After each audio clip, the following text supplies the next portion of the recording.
And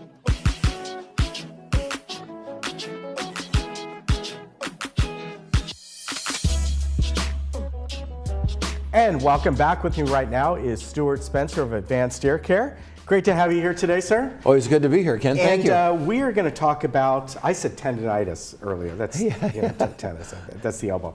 No, tinnitus, right? Yes. Okay. Tinnitus or tinnitus, they pronounce it both ways. Now, That's right. I have a question for you. And is that something ringing in the ear and that sort of thing, or is it something different? Or You know, tinnitus is, it can be a whole variety of things. You know, I mean, it's ringing, buzzing, hum, click. You know, I had one lady come in and say, Stuart, you know, she says, I hear this Christian gospel music in my head. And she said, I'm Jewish. We just had the biggest laugh over that, you know. That was funny. And she just thought that was hysterical. And so did I, you know. And ironically enough, you know, a lady came in just about 2 or 3 weeks later and said she heard singing as well. I looked it up. And it's a type of tinnitus, you know, as they hear, can you hear this thing. I don't know the details of that, but it's Wow. they label it. There's some kind of label for that kind of tinnitus.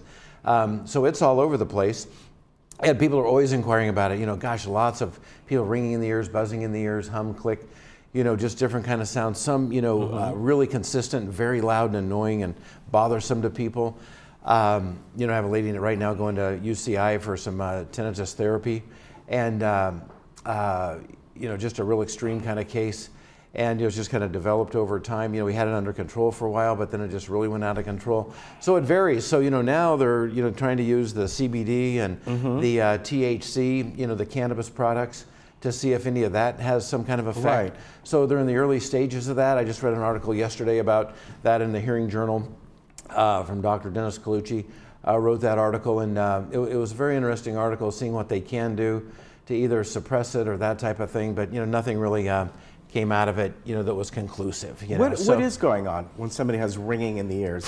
I mean, we all get that. Yeah, there's even a lot kids will get it for a lot of you know, maybe speculation, for an hour or something. A lot of speculation, you know, about what exactly that is. Is it the nerve endings firing when they shouldn't be firing, and they're spasmodic, and so you constantly hear that? You know, is it the blood flow and you know, the capillaries around the ear canal? Specifically the inner ear, the cochlea, you know, denying, you know, the blood flow. So, you know, one doctor described it to me as like water running over rocks, you know, and those narrowing capillaries around the ear, and so you hear a sound that really shouldn't be there. Right. You know, very interesting story. This gentleman, patient of mine, research doctor, came in and said, you know, he's developing this machine that has these cuffs that they put all over people's bodies, and they squeeze them in different sequences to clear the aortas, right? Instead of open heart surgery or stents. Yeah. Well, they wouldn't let him test the device here, so he went to Germany and did it, and very successful, cleared the arteries. But the ironic thing was the cardiologist's wife was an audiologist, and all of her patients that had tinnitus that did this, it cured it.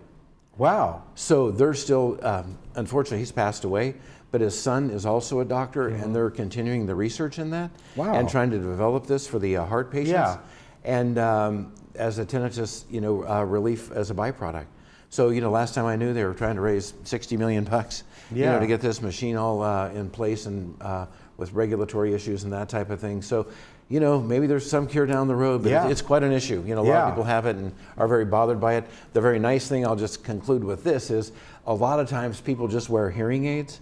Just the amplification that they're hearing masks a lot of that tinnitus, and they love it for that. Okay. Interesting, though. Yeah, very. Yeah.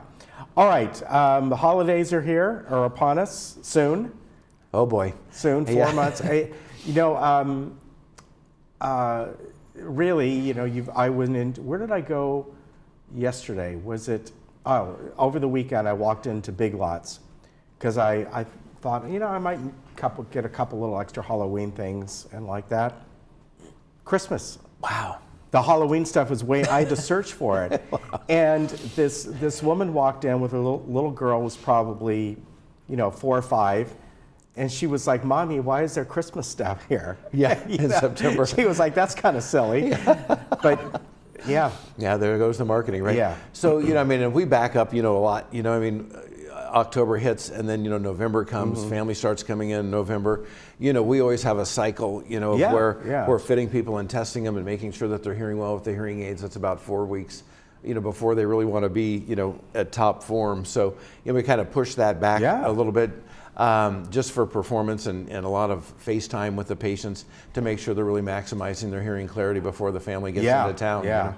Or, a lot of families already here. It's just now they gather, right, a lot more consistently. And, that's where the challenges come in, is, hearing and noise. And so we always want to make sure people are hearing the best they can, and, invite them to come in and get tuned up for the turkey day, right? Right. Yeah. And, you said this before, maybe you're at home one-on-one with someone and you're doing okay. But when you get into a group, it's very hard. Yeah, I mean, gosh, there's just no reason not to be hearing better in all these situations today.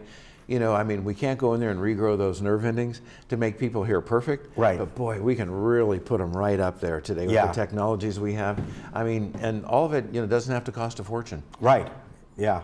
Yeah, that's true. So that's something you can help out with. And here's another one, not hearing conversations on the phone. And there's different things that can help you out. That's right. Of course, we have hearing systems today that tie right into phones, Androids and iPhones, and that's remarkable. Just like I'm wearing, goes right from my cell phone. Matter of fact, when you were asking me questions earlier, my phone was ringing in my hearing aids, and so I forgot to turn it off. Were you hearing gospel music? Yeah, not yet. So there's that kind of streaming, but there's also just some really great phone systems in companies that help people just with the phone. That's just their wheelhouse specialty. Yeah. And one of them is Caption Call, and we've worked really closely with Lisa lately in our office, and she's come in and shown people and given them demos on this Caption Call phone that actually, has the scripts come up, so they read the scripts. You've heard about this stuff, but a lot of people hear about it and they think, oh, well, that's not for me, or it's going to be too much, or, I don't know how to get one, or, all those kind of confusing things that they have when they think about maybe approaching something like that. And, the thing is, they're free, So, all we have to do is verify that somebody has an actual hearing loss. Right. And so it's just a quick hearing screening in our office, and we can see they have a loss. We just file to get the phone. They bring it right out. They set it up, show you how to use it. These things have answering phones now, volume controls. They've got the scripts. They're Bluetooth, so you can connect it to a cell phone if you want to. It's really a nice system. So Caption Call, is the name of that phone, and it's really been a home run. With the phone, it's all hearing. There's no looking at lips or facial expressions. It's a different game with hearing altogether. It really pushes the limits of it. So with these type of devices, they really help a lot. One thing that, speaking of that is, of course, nowadays when people have, you can use Skype, or, if you have Apple products, you can use FaceTime and things like that. So there are, instances now that might be easier for people when they do that. Maybe they lip read a little bit or something like that, and absolutely, it's all helped out. No, it's fantastic thing to pick on FaceTime, right? Yeah. Just that simple. Sometimes you can just see somebody. Yeah. It just makes a huge difference. Yeah, it does. Huge difference. Now, one product you've talked about before, and that's the Via. It has all these different kinds of features in it, and it's really quite remarkable. Boy, I tell you, we're fitting a lot of them, and just getting such great results back. And you just touched on something. Is the technology is really getting to where it's interfacing, kind of in a broader band. So, for instance, I had a lady that just wanted to stream her Netflix videos from her MacBook notebook into her hearing aids, right? Because she likes to watch her Netflix videos there. And so we figured out how to do it, and how to connect the hearing aids to her MacBook Pro. That's what it was.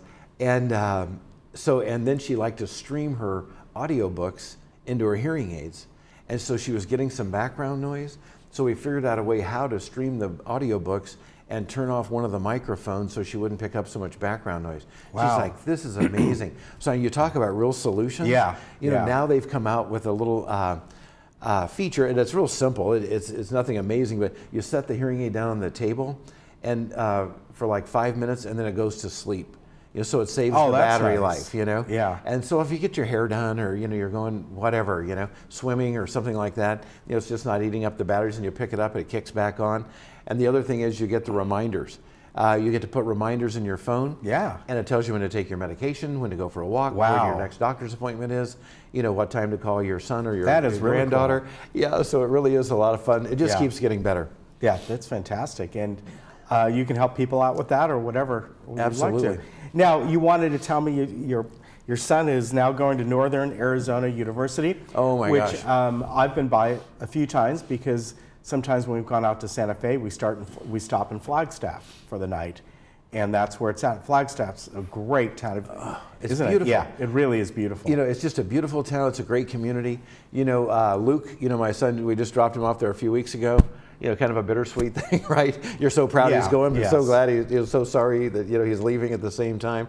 So, you know, we went through that whole experience, which was just fantastic. But, you know, the town and the university are so integrated. Yes, they are. You know, Yeah. so, I mean, it's just like everything's there. It's a real college town. So I'm really happy for him. It's a great And he's playing environment. hockey. Yeah, and he's playing ice hockey. Wow. You know, he just made the team Saturday. So, Very good. yeah, he went to their training camp and the tryouts, and they posted the roster and his name's on it. So Yeah. he was really proud of that, and so am I. Yeah, it's a really neat town, and we were there for 4th of July once very because nice. we were going out to Santa Fe, and it just worked out.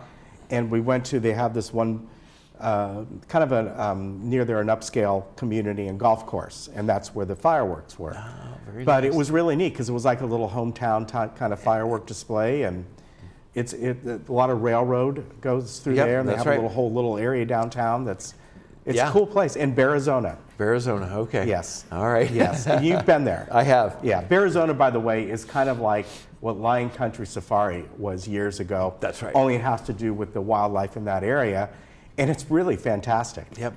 Yeah, Yeah. Sedona's right there. I mean, it's just Yeah, a beautiful Sedona, area. yeah, Williams, and of course the Grand Canyon. So That's right. very good. All right, sir. Thank you very much, Ken. Great to see you as always. always. Great to see you. You take care. Uh-huh. We'll be back.